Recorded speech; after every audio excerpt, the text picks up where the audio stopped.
Assalamualaikum students, I hope you all are fine. Students, we are doing our chapter number 8, that is pressure.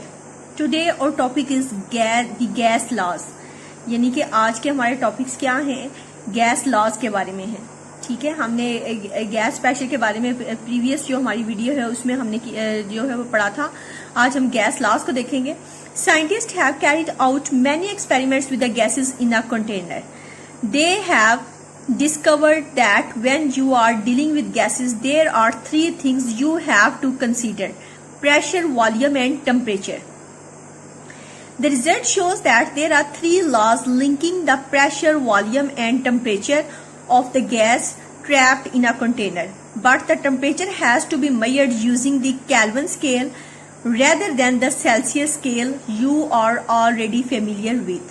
यानी कि इस सारे paragraph में students ने आपको क्या बताया है कि गैसेस का जो बिहेवियर है ना उसको स्टडी करने के लिए साइंटिस्ट ने जो है वो डिफरेंट जो है वो एक्सपेरिमेंट्स किए हैं. गैस का प्रेशर देखने के लिए, उसका वॉल्यूम देखने के लिए, यानी कि गैस के साथ क्या होता है.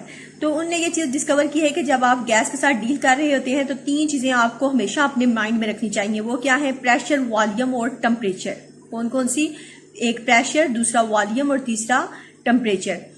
अब जो एक्सपेरिमेंट्स किए उनके नतीजे में उनके पास तीन जो है वो लॉज आए हैं जो लिंक करते हैं प्रेशर, वॉल्यूम और टेम्परेचर को. ऑफ अ गैस जो है वो किसके अंदर ट्रैप हुई हो? कंटेनर के अंदर. जैसे जैसे टेम्परेचर, उन्होंने आपको फिर क्या बताया कि आपने टेम्परेचर को मेजर कौन से स्केल में करना है? केल्विन स्केल में करना है रेदर देन सेल्सियस स्केल. यानी कि डिग्री सेल्सियस में, सेल्सियस स्केल में आपने उसको मेजर नहीं करना बल्कि किस स्केल में करना है? केल्विन स्केल में. तो देखते हैं सबसे पहले केल्विन स्केल क्या होता है. The Kelvin scale. If you keep cooling a gas, its particles move more and more slowly. Eventually, at a low enough temperature, the particles stop hitting the sides of the container and causing a pressure. In other words, the volume of the gas has become zero. The temperature at which this happens is called absolute zero. It is the lowest temperature it is possible to reach because the particles cannot go any slower. The Kelvin temperature scale uses absolute zero as its zero. Its degree is the Kelvin. K on the Kelvin scale, OK is 0K is minus 273 degrees Celsius. On the Kelvin scale, also ice melts at 273 Kelvin and not at 0 degrees Celsius, and water boils at 373 Kelvin instead of 100 degrees Celsius. अच्छा students, इस सारे paragraph में वो आपको क्या बता रहे हैं कि अगर आप किसी गैस को ठंडा करना शुरू करते हैं, ठीक है, यानी कि उसका टेम्परेचर कम करना शुरू कर देते हैं, तो उसके जो पार्टिकल्स की मूवमेंट होती है वो क्या हो जाती है? कम होना शुरू हो जाती है. यानी कि पार्टिकल्स जो कंटेनर की वॉल्स के साथ टकरा रहे होते हैं ना, जिसकी वजह से प्रेशर जो है वो काज हो रहा होता है, वो क्या हो जाता है जी? कम. या दूसरे लफ्जों में कहते हैं कि जो गैस का वॉल्यूम है वो क्या हो जाता है? जीरो. फिर वो आपको बता रहे हैं कि ये जो टेम्परेचर है जिस पे ये काम मतलब होता है कि पार्टिकल्स बिल्कुल ही टकराना छोड़ देते हैं, उनका वॉल्यूम भी कम हो जाता है, प्रेशर जो है वो भी ख़त्म हो जाता है, यानी कि बहुत कम हो जाता है प्रेशर, क्योंकि आप वो वॉल्स को हिट नहीं कर रहे होते हैं ना कंटेनर की. तो ये फिर क्या कहलाता है? Absolute zero. एब्सल्यूट ज़ीरो क्या होता है? ये लोएस्ट टेम्परेचर होता है, यानी कि वो लोएस्ट टेम्परेचर होता है जो पॉसिबल होता है रीच होने में. इस पे पार्टिकल्स जो है वो फर्दर स्लोअर नहीं हो सकते. ठीक है, तो जो केल्विन टेम्परेचर स्केल जो है ये इस एब्सल्यूट ज़ीरो को यूज़ करता है अपने ज़ीरो के तौर पे. केल्विन स्केल क्या करता है? केल्विन टेम्परेचर स्केल जो है ये यूज़ करता है एब्सल्यूट ज़ीरो को अपने ज़ीरो के तौर पे. और इसकी डिग्री क्या होती है? It's degree is the Kelvin. K on the Kelvin scale, zero के जो है वो किसके बराबर होगा? माइनस 273 केल्विन के. यानी कि जीरो जीरो के बराबर नहीं होगा बल्कि किसके बराबर होगा? Minus 273 degree Celsius. Kelvin scale में आइस जो है वो कितने पे मेल्ट होती है जी? 273 केल्विन पे बजाय 0 डिग्री सेल्सियस के, क्योंकि हमने स्केल यानी कि 0 डिग्री सेल्सियस जो है वो किसके इक्वल आएगा? 273 केल्विन के, माइनस 273 केल्विन के. और वाटर जो है वो बॉयल कितने पे होगा? 373 इंस्टेड ऑफ 100 डिग्री सेल्सियस, यानी कि 100 डिग्री के बजाय कितने पे? यानी कि यही कीमत अगर हमने केल्विन स्केल पे लेनी है तो वो ये होगी हमारे पास, और अगर हम लेते हैं डिग्री सेल्सियस पे तो वो ये होगी. ठीक है, फिर इसके बाद आ जाता है the pressure law. Pressure law क्या कहता है जी, scientist have discovered 3 laws to explain the behaviour of gases. अब साइंटिस्ट जो है उनने कितने लॉज डिस्कवर किए हैं, मैंने आपको पहले भी बताया था कितने लॉज, 3 लॉज जो है वो उन्होंने डिस्कवर किए हैं गैसेस के बिहेवियर को एक्सप्लेन करने के लिए। पहला जो है वो सबसे जो लॉ है उसको कहते हैं प्रेशर लॉ। उसको क्या कहते हैं, pressure law. In a shield container, यानी कि ऐसा कंटेनर जिसको ऊपर से क्या कर दिया गया हो, सील कर दिया गया हो, the volume and the mass of the gas are fixed. तो उसमें वॉल्यूम और मैस जो है गैस का वो क्या होते हैं, fix. If the container is heated, अगर आप उस कंटेनर को क्या करते हैं, हीट करते हैं, then the increase in the pressure of the gas is proportional to the increase in temperature। तो यह किसके प्रोपोर्शनल होगा, इसका जो प्रेशर होगा गैस का ये प्रोपोर्शनल होगा टेम्परेचर के। किसके प्रोपोर्शनल होगा, टेम्परेचर के। यानी कि दूसरे लफ्जों में प्रेशर लॉ क्या स्टेट करता है कि एक सील्ड कंटेनर के अंदर एक फिक्स्ड वॉल्यूम और मैस में आपने गैस ली है, ठीक है, उसको अगर आप गर्म करते हैं तो जो उसका प्रेशर है गैस का वो डायरेक्टली प्रोपोर्शनल होगा टेम्परेचर के। डायरेक्टली प्रोपोर्शनल का मतलब क्या होता है कि अगर एक चीज़ बढ़े तो दूसरी चीज़ भी क्या हो जाती है, बढ़ती है। If for example temperature doubles the pressure of the gas will double, यानी कि अगर टेम्परेचर जो है वो डबल हुआ है तो गैस का प्रेशर भी क्या हो जाएगा, double. This is because the temperature rises the particles move faster. अच्छा, ऐसा होता क्यों है, ऐसा इसलिए होता है स्टूडेंट्स क्योंकि जैसे ही टेम्परेचर बढ़ता है, टेम्परेचर इंक्रीज होगा तो जो पार्टिकल्स होंगे वो उनको एनर्जी मिल जाती है जिसकी वजह से वो तेजी से हरकत करते हैं।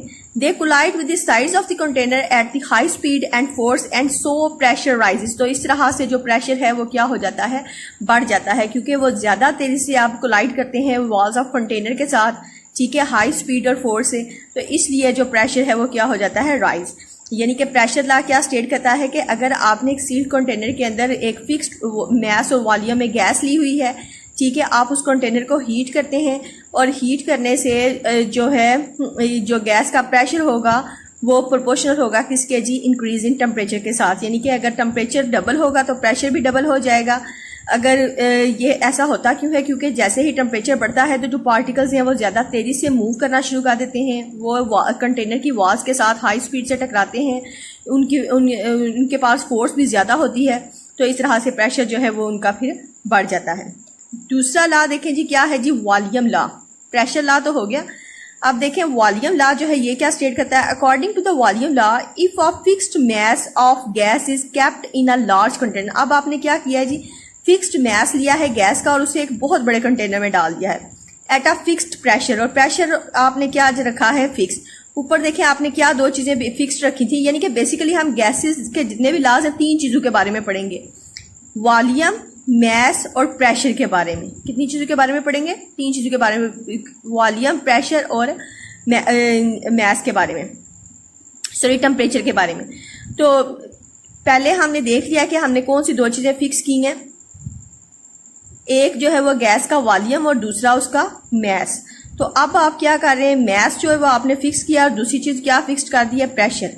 तो अब अगर आप टेम्परेचर जो गैस का है उसको बढ़ाते हैं तो उसका जो वॉल्यूम है वो क्या होगा, इंक्रीज होगा। यानी कि टेम्परेचर इंक्रीज हुआ तो वॉल्यूम जो है गैस का वो क्या हो गया, इंक्रीज हो गया। Doubling the temperature of the gas से 200 के टू 400 के, यानी कि आपने 200 केल्विन से 400 केल्विन तक जो है वो टेम्परेचर बढ़ा दिया है, तो वॉल्यूम जो है वो गैस का वो भी क्या हो जाएगा, डबल हो जाएगा। क्यों डबल होगा, क्योंकि गैस के पास फ्री स्पेस तो है एक्सपैंड होने के लिए, ठीक है, तो जैसे ही उससे टेम्परेचर बढ़ेगा उसके पार्टिकल्स तेजी से हरकत करेंगे और वो स्पेस के यानी कि but are more spaced out, तो वो ज्यादा जगह घेर लेंगे आप।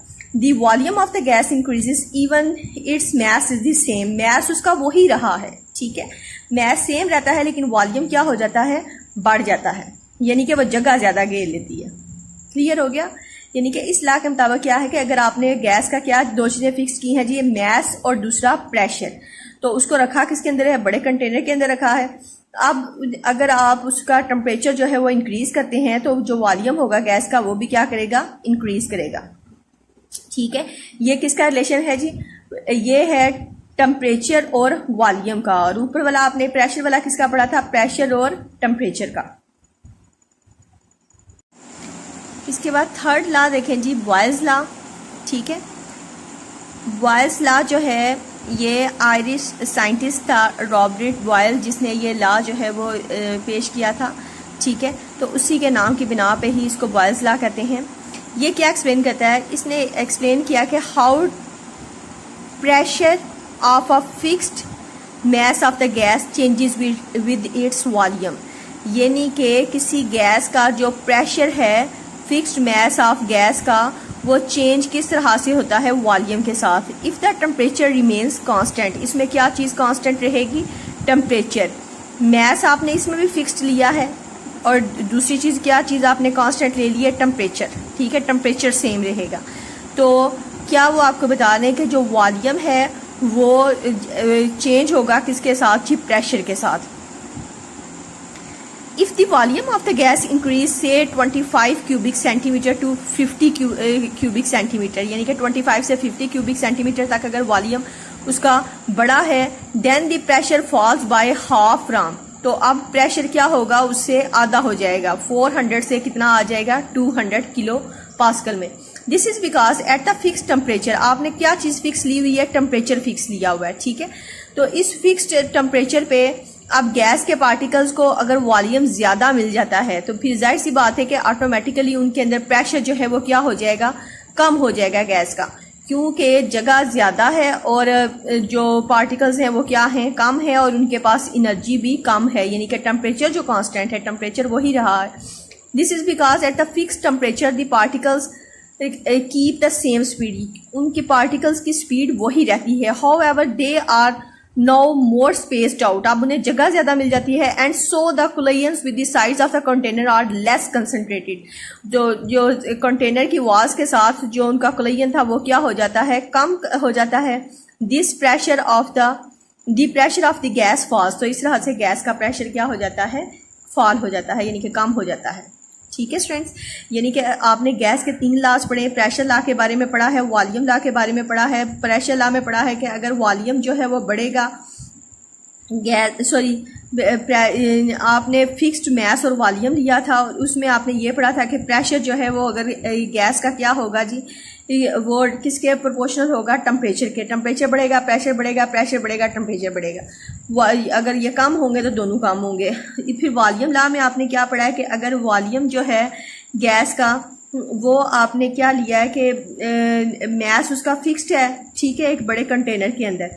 अब अगर आप क्या करते हैं कि टेम्परेचर बढ़ाते हैं, प्रेशर भी फिक्स है, ठीक है, अगर आप टेम्परेचर बढ़ाते हैं तो जो वॉल्यूम है गैस का वो भी क्या होता है? बढ़ता है। लेकिन बॉयल्स लॉ में देखें क्या है कि ये इसमें आपने कौन सी चीज़ें फिक्स्ड की हैं? प्रेशर फिक्स्ड किया है, ठीक है, और सॉरी, बॉयल्स लॉ के अंदर आपने क्या चीज़ जो है वो चेंजिंग क्या आई है कि ये इसमें आपने जो है वो फिक्स्ड मैस लिया है गैस का, जो, और दूसरी चीज़ आपने टेम्परेचर उस पर फिक्स लिया हुआ है, ठीक है, टेम्परेचर कांस्टेंट है। तो आपने देखना है कि जैसे जैसे प्रेशर जो है वो गैस का क्या होगा? बढ़ेगा या कम होगा, तो दूसरी चीज़ भी ऑटोमेटिकली उसके उलट होगी, यानी कि उसमें डायरेक्टली प्रोपोर्शनल था, इसमें इन्वर्सली होगा। इन्वर्सली का मतलब होता है कि वो चीज़ उसके उलट हो रही है, ऑपोजिट हो रही हो। एक चीज़ बढ़े तो दूसरी कम हो जाए, दूसरी बढ़े तो पहले वाली कम हो जाए, ठीक है। तो ये देखें, अगर प्रेशर जो है, सॉरी, वॉल्यूम जो है वो 25 से 50 क्यूबिक सेंटीमीटर हो जाए, तो अब जो प्रेशर होगा वो भी क्या हो जाएगा? 400 से 200 पे आ जाएगा, यानी कि कम हो जाएगा, दूसरे का उलट होते हैं, ठीक है। फिर नेक्स्ट हमारा टॉपिक आ जाता है aerosols. And aerosol consist of very small particles of substance suspended and dispersed in air और सम अदर गैस। एरोसोल्स क्या होते हैं जी? ये पार्टिकल्स होते हैं, स्मॉल पार्टिकल्स होते हैं किसी भी सब्सटेंस के, जो सस्पेंड हुए होते हैं या डिस्पर्स्ड हुए होते हैं एयर के अंदर या किसी और गैस के अंदर।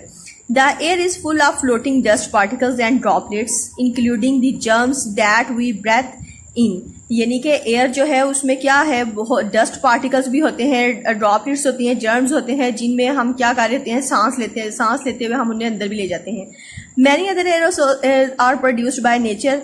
They include sand from the desert, dust storm, salt particles from the oceans and seas, and ash and dust from the fires and volcanic eruptions. यानी कि ये सारी चीज़ें जो हैं ये क्या होती हैं, एयर के अंदर शामिल जो हैं वो हो जाती हैं एज अ एयरोसोल के तौर पे। Human activities are also increasing the amount of aerosols in the atmosphere. Soot and sulphur dioxide aerosols, यानी कि अगर सूट है एयर के अंदर या सल्फर डाइऑक्साइड एरोसोल्स राइज करते हैं ये पावर स्टेशंस में दैट बर्न फॉसिल फ्यूल्स, जो क्या चीज़ जला के जो है वो एनर्जी ले रहे होते हैं फॉसिल फ्यूल को जला के। Motor vehicles exhaust and aircraft engines also give out aerosols, इनके अंदर से भी एरोसोल्स निकलते हैं। एरोसोल्स जो है ये करते हैं कि are the small that they can spread right around the world, यानी कि ये बहुत छोटे होते हैं लेकिन ये पूरी दुनिया में फैल जाते हैं। They can cause asthma and add an acid to acid rain that kills the fish and trees. ठीक है, एसिड रेन का भी यही बाइस बनते हैं। अस्थमा, ये जो सांस की बीमारी होती है।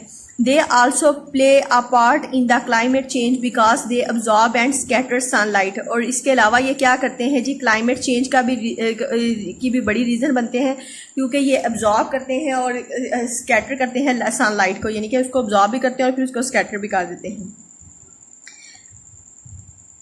Aerosol sprays, paint polishes, deodorants, air fresheners, pesticide sprays, oven cleaner and shaving creams are just a few of the substance that can be sprayed from aerosol can, यानी कि ये भी वो सारी चीज़ें हैं जिन्हें हम एरोसोल कैन से क्या कर सकते हैं जी, स्प्रे कर सकते हैं। ठीक है, यानी कि एरोसोल्स बेसिकली होते क्या हैं, ये स्मॉल पार्टिकल्स होते हैं किसी भी जो है वो चीज़ के जो एयर के अंदर या किसी गैस के अंदर क्या हुए हों, सस्पेंड हुए हों। An aerosol can spray can usually consist of metal container, इनका कंटेनर ज़्यादातर कौन सा होता है जी, मेटल कंटेनर होता है विद द कनकेव बेस, और इसकी बेस किस तरह की होती है, कनकेव शेप में, यानी कि साइडों से उभरी हुई और दरमियान से अंदर की तरफ धंसी हुई। The base is shaped like the withstand the high pressure of the substance in the can, इसकी ये शेप इसलिए बनाई जाती है ताकि जो इसके पार्टिकल्स का जो हाई प्रेशर है कैन के अंदर वो क्या रह सके जी, वो उसकी वजह से शेप पे कोई असर ना पड़े। In the top of the can is a plastic nozzle, ऊपर जो है वो टॉप पे प्लास्टिक नोजल लगी हुई होती है। Connected to a valve and plunger, जो वॉल या प्लंजर के साथ क्या हुई होती है, connect. A narrow tube passes from these almost to the bottom of the container, यहाँ से जो है एक नैरो ट्यूब जो है वो पास हुई होती है, जो किधर से आ जाती है, किधर तक आती है जी, बेस ऑफ द कंटेनर तक। ठीक है, यानी कि ये होता क्या है, मेटल का कैन होता है ज़्यादातर जिसमें एरोसोल स्प्रेज वगैरह जो है वो डाले जाते हैं। फिर इसके ऊपर जो है वो एक प्लास्टिक की नोजल लगी होती है, इसकी जो बेस होती है जिससे जो इसका बॉटम होता है ये कनकेव शेप का होता है। ठीक है, ये इसलिए होता है ताकि ये इसके गैस का जो प्रेशर है अंदर एरोसोल का उसको क्या कर सके, सपोर्ट कर सके। ठीक है, फिर इसके अंदर जो है वो एक जो है वो आप कह सकते हैं कि एक नैरो सी ट्यूब होती है जो है बेस तक फैली हुई होती है। ठीक है, बेस तक आई हुई होती है। यहाँ से इसका फंक्शन क्या होता है कि गैस को जो है या एरोसोल को जो स्प्रे है उसको ऊपर तक पहुँचाना, जैसे ही आप इस नोजल को या इस प्लंजर को क्या करते हैं जी, प्रेस करते हैं। The container hold the substance to be spread together with the liquid known as propellant, यानी कि जो कंटेनर है उसके अंदर जो सब्सटेंस जिसको यानी कि जो आपने स्प्रे करना होता है वो उसको कंटेन किसने किया होता है, एक लिक्विड ने किया होता है जिसको कहते हैं प्रोपिलेंट। क्या कहते हैं, प्रोपिलेंट।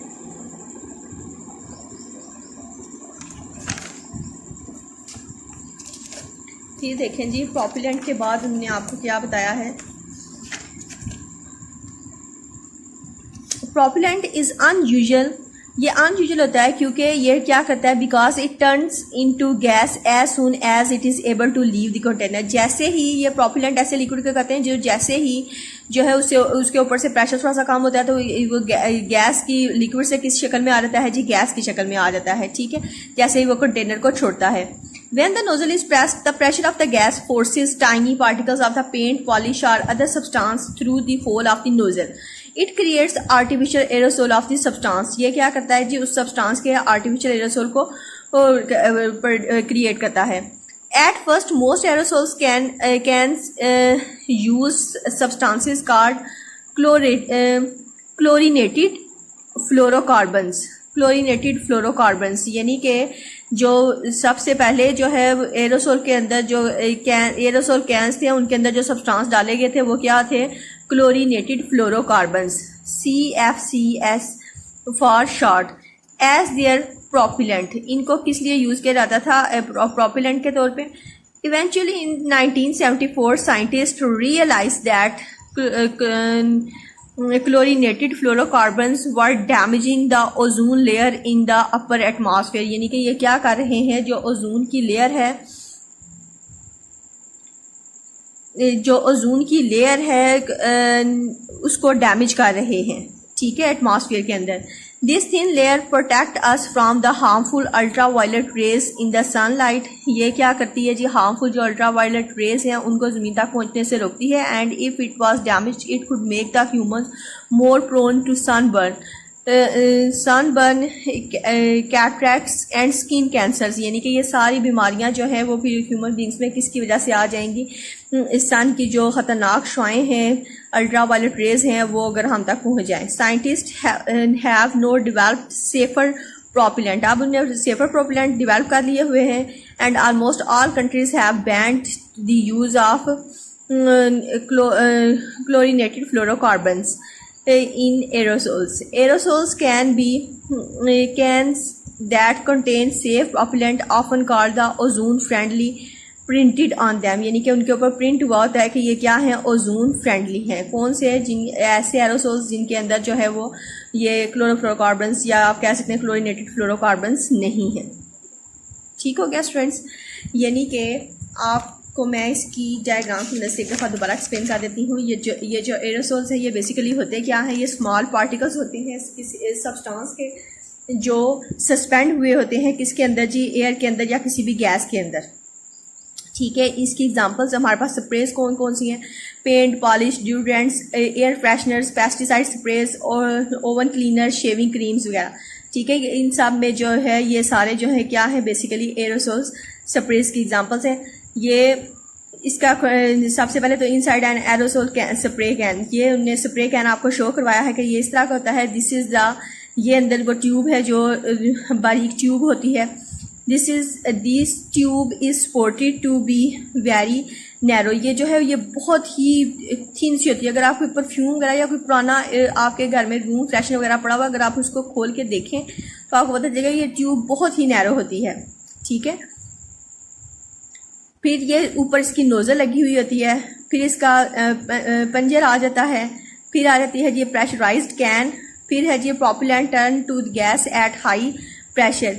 ये जो प्रोपिलेंट वो लिक्विड होता है जो गैस के इस कंटेनर के अंदर डाला जाता है, इसलिए कि जैसे ही इस लिक्विड को जो है नोजल को प्रेस किया जाता है तो ये लिक्विड फौरन से जो है वो किस शक्ल में आ जाता है, गैस की शक्ल में आ जाता है। ठीक है, और इस प्रोपिलेंट लिक्विड के अंदर या इस प्रोपिलेंट के अंदर जो है वो जो हमारी जो भी स्प्रे या जो भी चीज़ हमें पार्टिकल्स जिस चीज़ के चाहिए थे वो इसके अंदर सस्पेंड हुए होते हैं।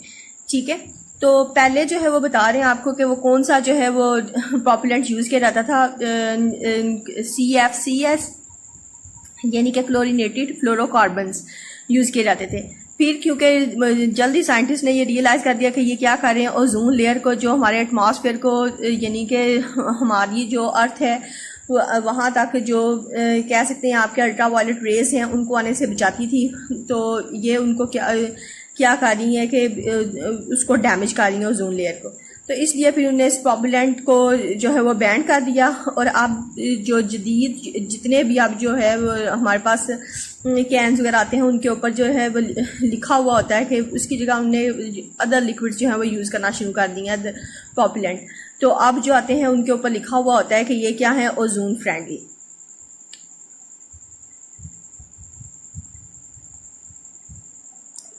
ओके स्टूडेंट्स, यहाँ तक ये हमारा टॉपिक जो है वो ये कंप्लीट हो गया। अपना बहुत ज़्यादा ख्याल रखिएगा, दुआओं में याद रखिएगा। टेक केयर, अल्लाह हाफिज़।